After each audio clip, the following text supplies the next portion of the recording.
Olá, pessoal. Então, hoje estamos indo para a aula 5, que eu vou falar sobre criatividade linguística, que é o assunto hoje que eu estou me empenhando muito para estudar e porque é de um interesse muito grande hoje que eu tenho, que é um fascínio atual, que é muito em função da internet, com o nascimento da internet, que agora já se vão uns 20 anos, né, de internet no Brasil, assim, popularmente falando, né?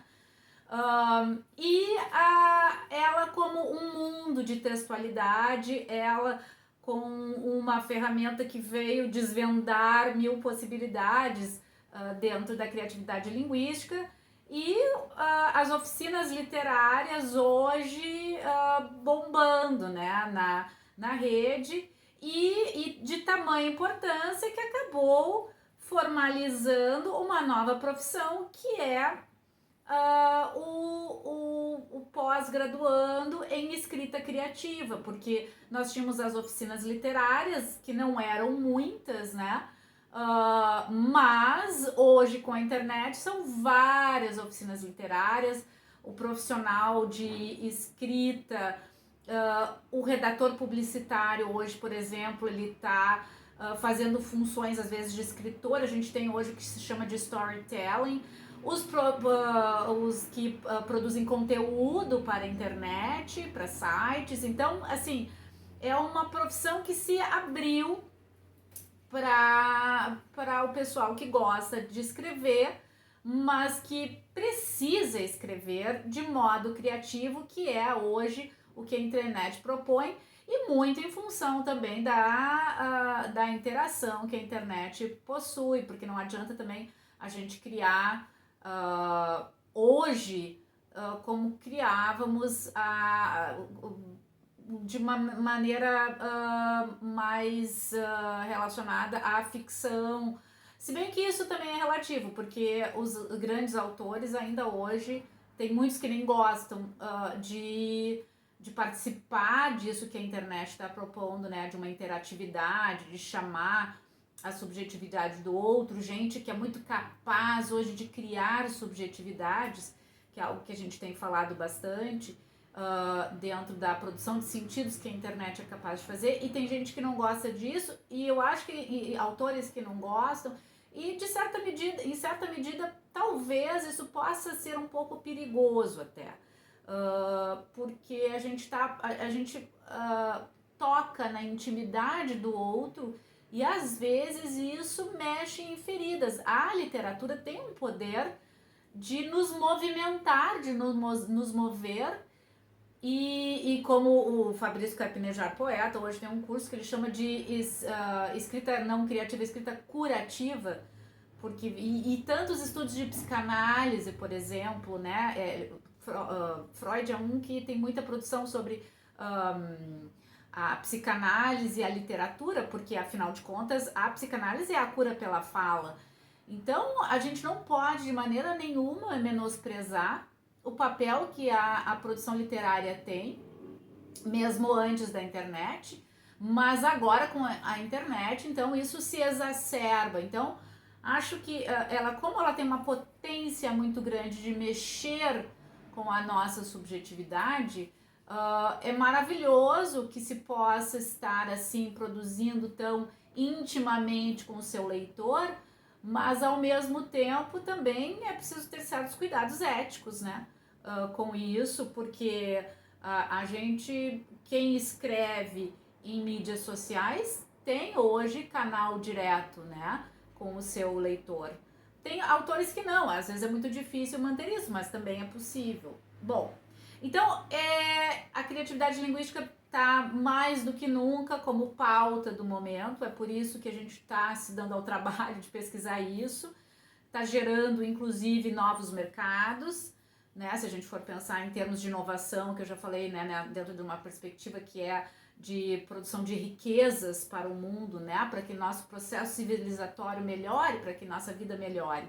Então, até isso hoje a gente pode discutir dentro de uma proposta de criatividade, de por que se pesquisar criatividade linguística, né? Por que gastar investimento em pesquisa para pesquisar sobre criatividade linguística? Bom, por isso, por nos tornarmos pessoas melhores, porque quem lê é mais civilizado, é mais educado, deixa o mundo mais bonito, mais feliz e mais produtivo, certo? No mínimo, isso, tantas outras funções que a gente poderia discutir, né, da função do que é, por que fazer literatura, o que é literatura, qual é o papel da literatura.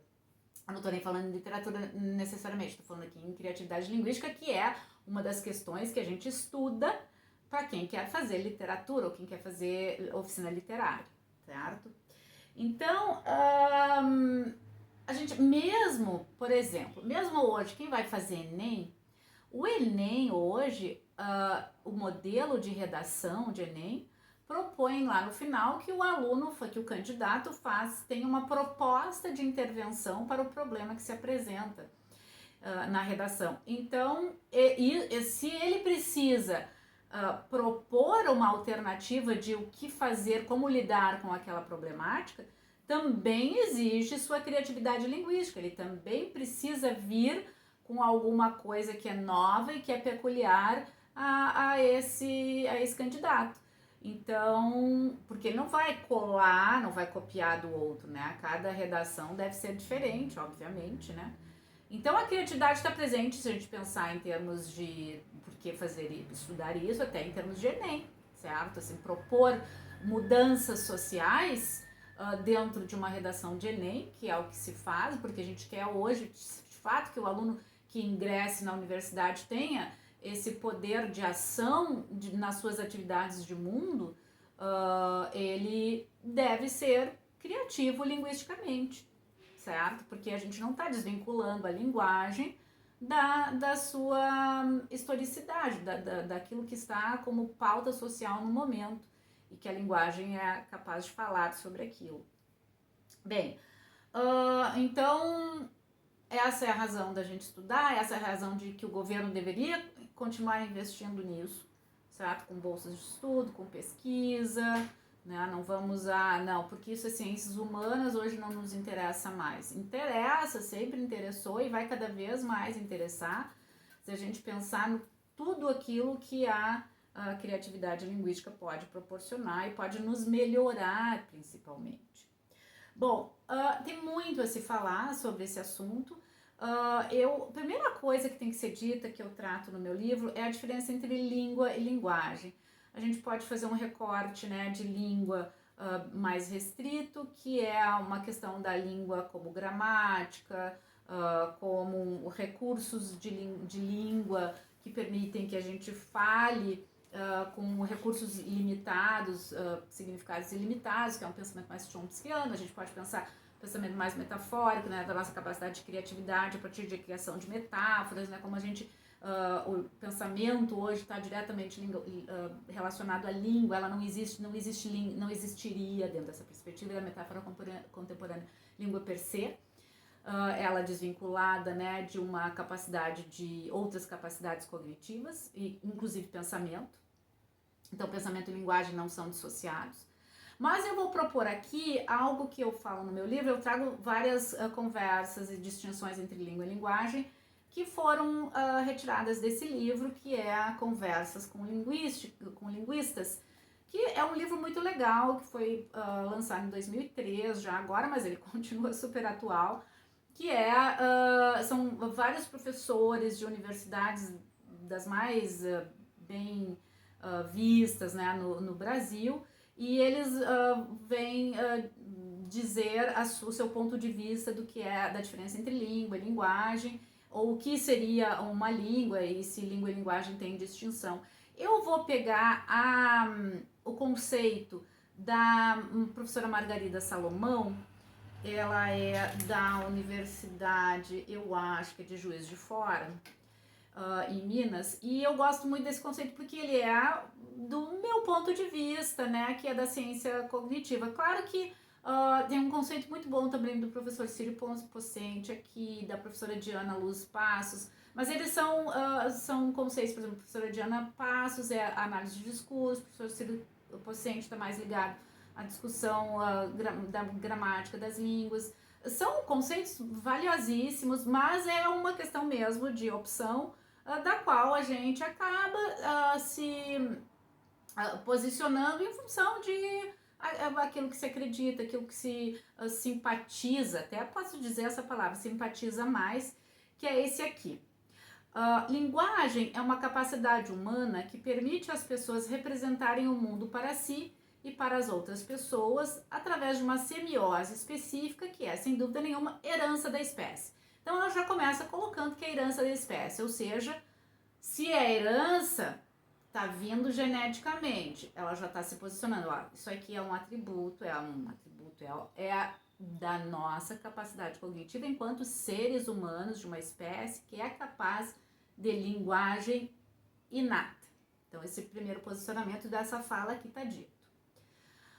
Uma semiose que permite duas condições extraordinárias do ponto de vista da conceptualização e da ação humana no mundo, que é, em primeiro lugar, dizer o que não está presente no contexto, que implica a capacidade do deslocamento ou referenciação à distância. E então ela já está tomando uma outra posição que é de deslocamento e referenciação à distância, ou seja, para ela a língua ou linguagem pode responder como podemos falar daquilo que não vemos. E se a gente hoje está falando tanto em virtualidade, nada mais virtual do que a língua, porque nós falamos e produzimos alguma coisa que não está presente, que está no mundo abstrato, no mundo das ideias. Eu estou falando de Shakespeare e eu não tenho Shakespeare aqui, como é que eu posso falar de Shakespeare? Então, essa capacidade de deslocamento, de distâncias, é uma capacidade que a gente tem que pensar em termos do que é língua, do que é linguagem. É uma certa novidade, porque a gente não falava sobre essa capacidade de deslocamento das línguas, né? Mas sempre existiu, obviamente. Então, essa capacidade de referenciação à distância, isso permite, evidentemente, a imaginação e a memória.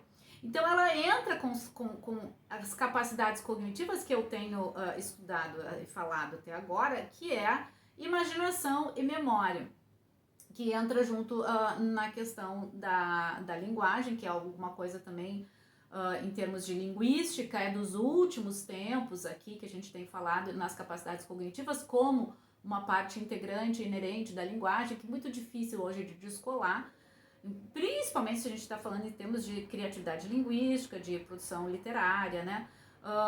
Porque imaginação, é claro, imaginação está presente dentro da capacidade cognitiva, dentro das línguas, a gente fala imaginando 1 milhão de hipóteses, criando palavras novas, e que são produto da nossa imaginação fértil, e principalmente aqueles que vêm com a novidade, como Shakespeare, que criou mais de 30 mil palavras, que tinham o que a gente chama de imaginação fértil, certo? São essas pessoas, os artistas, que são os primeiros a ter uma imaginação que vem a contribuir com novas criações de linguagem. E a memória, a memória é aquilo que a gente depois discute, né, que se desdobra em outras coisas como léxico mental, como repertório, certo? Como aquele estoque que a gente tem na mente e o vocabulário que cada um tem, que é típico daquela pessoa. E aí a gente tem, então, os sistemas de memória que tem uma discussão muito grande por trás. Então, esse conceito da professora Margarida serve muito a todas essas concepções, né, que são mais, digamos, recentes em termos de estudo linguístico, que é o estudo da cognição, capacidade de memória, imaginação, deslocamento, virtualidade, herança genética. São coisas que não se discutiam antes, quando a gente falava simplesmente em estudo de gramática, que durante muito tempo foi o que se fez, não é?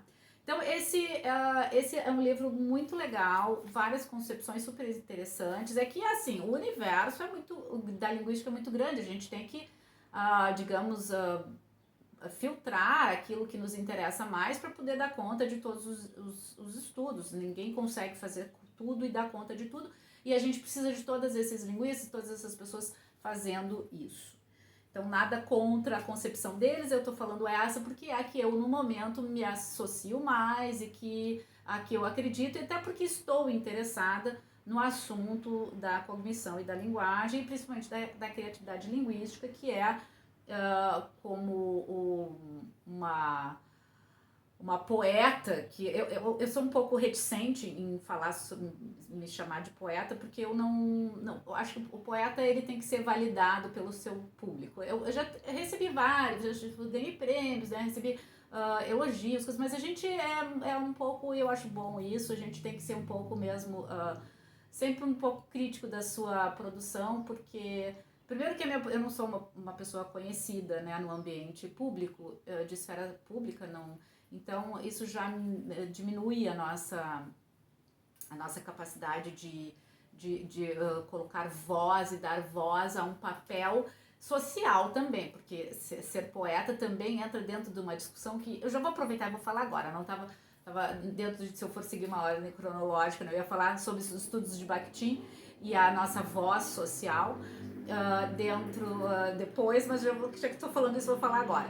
A gente, dentro dessa discussão de criatividade linguística ou da literatura, a gente pode pensar em termos do Círculo de Bakhtin, que é esse outro livro aqui, que é do professor Carlos Alberto Faraco, que é o Círculo de Bakhtin, era um círculo de pesquisadores, linguistas e psicólogos e historiadores e intelectuais, na verdade todos interessados em linguagem, e eles vêm com vários conceitos também inovadores na área de linguística, de literatura, e conceitos como dialogismo, que é diferente de diálogo, porque enquanto a gente tinha os diálogos de Platão, por exemplo, eles vêm falar em dialogismo, que é uma outra coisa. O dialogismo para eles é quando a gente vai falar em existe um outro quando eu vou fazer um enunciado. Eu estou falando sempre com um outro. E então a relação da linguagem ela é sempre dialógica, porque mesmo que eu não esteja conversando com aquele que o sujeito não esteja na minha frente agora, de tal modo que aconteça um diálogo. Oi, como vai? Oh, estou bem.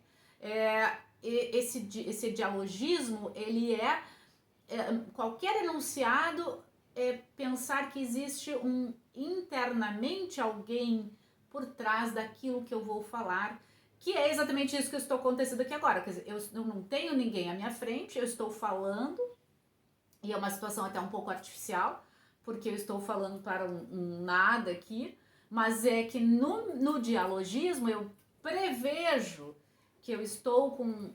A fala sempre vai... A fala ou a comunicação, ela sempre, a produção linguística, ela sempre vai prever que eu estou produzindo essa fala para um outro. Isso é o dialogismo, e esse dialogismo ele está muito envolvido com o sujeito histórico, assim, quem sou eu que me pronuncio aqui, como é que eu me autorizo a dizer, por exemplo, que eu sou poeta? Quem me autoriza isso? Isso então tem a relação com o que eu falei antes, né? Eu já vou aproveitar e vou falar isso, esse meu papel social, minha voz social, estou autorizada com a minha voz social desse sujeito histórico Adriana aqui a falar que sou poeta? Não me sinto totalmente autorizada ainda.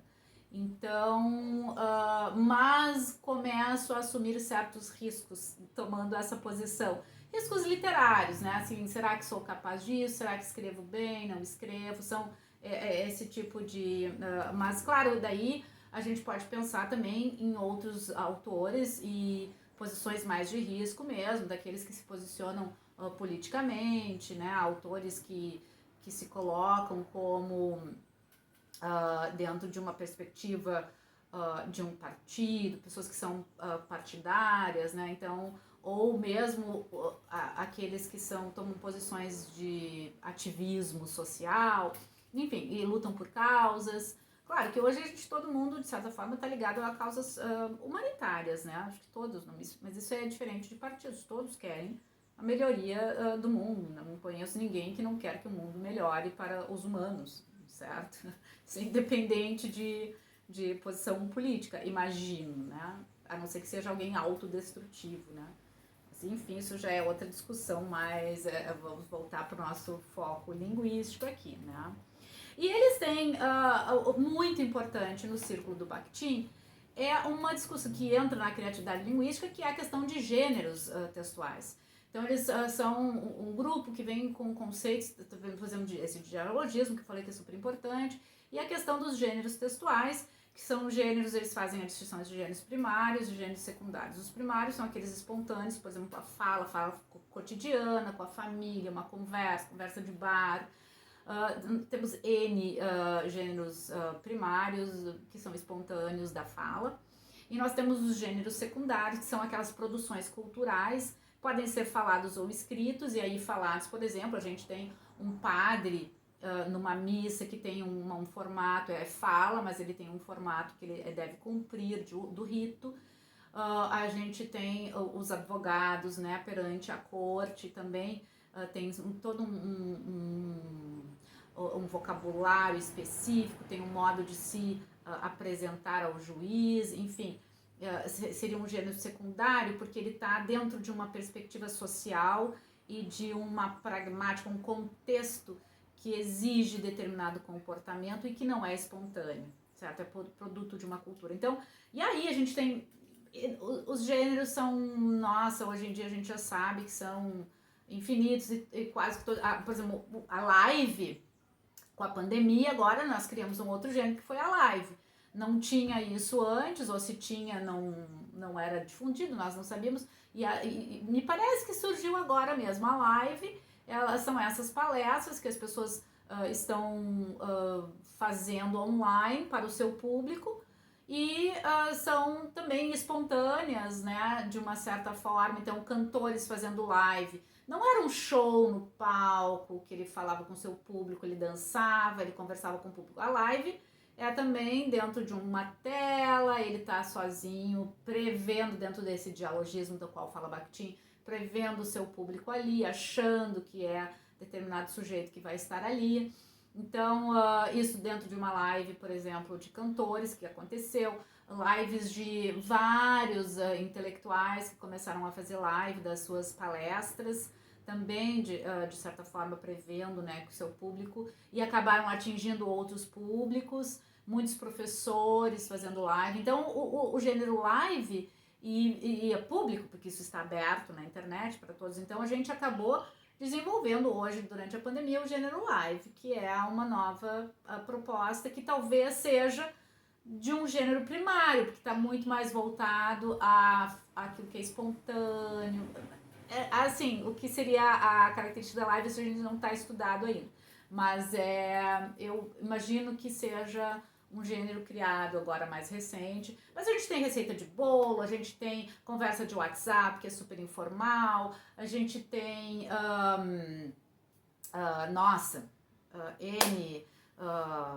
N gêneros textuais, né? Até manual de instrução, e que são talvez de natureza mais difícil, né? Nem todos entendem, tutoriais na internet, N gêneros textuais, e é algo que e essa discussão é super importante para a sala de aula também. Hoje se revolucionou o conceito como se ensina também, né? Dentro de escolas, porque ensinar linguagem dentro dos gêneros textuais, do qual o próprio vocabulário já se insere ali, isso é uma proposta bem diferente do que se fazia antes, simplesmente, né? Então, interessa muito mais hoje em dia ensinar linguagem a partir de gêneros, né? Faz mais sentido isso, né? Depois que a gente começou a estudar. Então, Bakhtin, o círculo de Bakhtin é riquíssimo dentro desses contextos, né?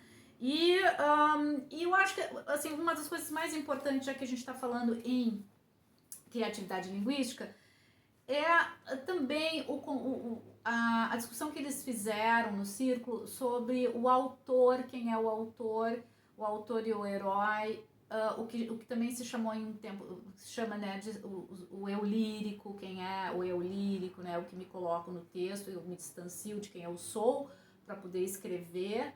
Então eu sou uma quando escrevo e sou outra quando estou na vida, eu preciso usar máscara para autorar. Toda essa discussão, né, sobre a autoria é algo que o Círculo de Bakhtin discute muito e que interessa muito quando vai se criar linguisticamente, né? se produzir uma obra de literatura. E aí eu vou ler o texto aqui que ele fala, que é o conceito, né, do quem é o autor. O autor-criador é entendido fundamentalmente como uma posição estético-formal, cuja característica básica está em materializar certa relação axiológica com o herói e seu mundo. Ele os olha com simpatia ou antipatia, distância ou proximidade, reverência ou crítica, gravidade ou deboche, aplauso ou sarcasmo, alegria ou amargura, generosidade ou crueldade, júbilo ou melancolia e assim por diante. Ou seja, o autor criador, quando ele está criando, ele pode tomar essas posições. Olha, aqui eu vou ser mais sarcástico, aqui esse personagem vai ser crítico, ele vai representar a alegria. Ou eu posso simplesmente me excluir e ser eu mesmo, mas na obra literária da criação isso não acontece muito, porque o autor ele precisa criar personagens, né? Então o autor-criador ele vai se posicionar dentro de um comportamento a partir da personagem que ele quer dar personalidade, né? Aquela criação. Então, esse posicionamento valorativo que dá ao autor-criador a força de construir o todo. É a partir dela que se criará o herói e o seu mundo e lhes dará o acabamento estético.